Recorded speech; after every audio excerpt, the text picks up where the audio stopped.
विवाह की धूमधाम खत्म हुई। मेहमान भी जाने की तैयारी में थे। आज दोनों बहुओं की पहली रसोई थी, या यूं कहीं पाक कला की परीक्षा थी। सबने आपसी सहमति से दोनों को एक एक डिश मीठा बनाने के लिए कहा। रश्मि को हलवा और गीता को खीर बनाने के लिए कहा। दोनों किचन में पहुंची। जब घर के सदस्यों की गिनती की तो दोनों घबरा गईं, क्योंकि आज तक उन्होंने इतने ज्यादा लोगों के लिए कुछ भी नहीं बनाया था। दोनों के हाथ पांव फूलने लगे, ठंडे ठंडे पसीने आने लगे। सोच में डूब गईं, आखिर करें क्या। ननदें अलग छिड़ने में लगी हुई थी। बार बार किचन में आती और डरी हुई बहुओं को और डरा जाती, फिर खिलखिलाती हुई रसोई से बाहर चली जाती। दोनों एक दूसरे की ओर देख रही थी कि इतनी सारी खीर के लिए और हलवे के लिए हम रवा कितना लें और दूध कितना लें।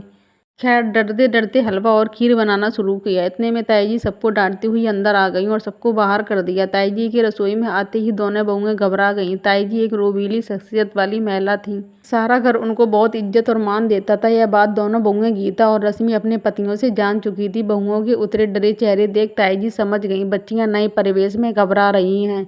शायद खीर और हलवे बनाने में भी गड़बड़ हो गई है। उन्होंने सभी लड़कियों को बाहर जाकर टेबल पर प्लेट्स लगाने को कहा। आकर देखा हलवा सूखा सा और खीर पतली हो गई है। उन्होंने डब्बे में से मखाने निकाले और गीता को मखाने घी में सेकने को कहा। गीता आज्ञाकारी बहू की तरह कढ़ाई में थोड़े से घी में मखाने धीमी आंच में सेकने में जुट गई। रश्मि ने भी निराई दृष्टि ताई जी पर डाली और धीमी आवाज में बोली, ताई जी हलवा बिगड़ गया ना। नहीं बेटा, प्यार से उसे गले लगाकर बोली, बिगड़ी को हम बनाएंगे ना।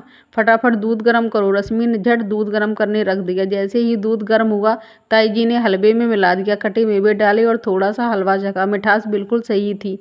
रश्मि ने आभारी नजरों से उन्हें देखा और झट से पैर छू लिए। गीता भी मखाने सेंककर अगले आदेश के लिए उनकी ओर देखने लगी। ताई जी ने मखानों को मिक्सी में पीसा और खीर में मिला दिया। कुछ ही मिनटों में शानदार खीर तैयार थी। कटे मेवे डाले, मिठास कम लगी तो शक्कर और डालकर मिला दी। दोनों बच्चियों के चेहरे पर राहत भरी मुस्कान आ गई। ताई जी ने डोंगे लेकर बाहर आने को कहा और चली गई। हलवे और खीर की जमकर तारीफ हुई। बढ़िया बढ़िया दोनों को नेग मिले। ताई जी के हाथों से नेग लेते हुए गीता और रश्मि की आंखें आभारी थी। ताई जी ने दोनों के माथे चूम लिए और गले से लगा लिया।